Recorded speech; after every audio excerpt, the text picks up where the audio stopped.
Lucy, if I could come to you first, if that's all right.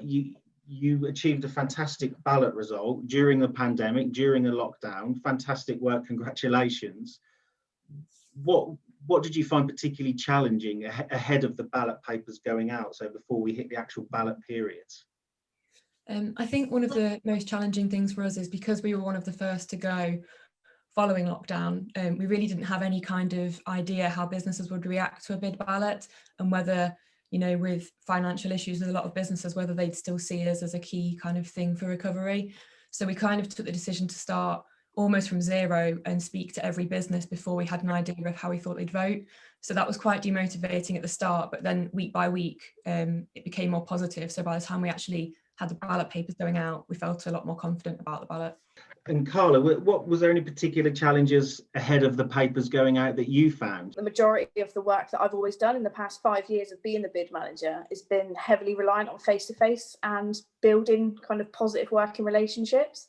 And that's extra challenging when you're doing that by phone and by email, because businesses can be very different through those methods of communication. So I think that was the part that we found really challenging. And it was knowing when to be sensitive to their needs. That actually we didn't want to be picking up the phone to them straight after a lockdown when we wanted them to be concentrating on their business. We wanted them to be trading. Is there anything that you would particularly suggest that maybe you would have done differently, or that you've learned that could really work for you, that you think could work for other bids? I think I would just try and assume everything as a worst case scenario from the start. So with things like the launch event, I think we just should have assumed that we wouldn't be coming out of the restrictions.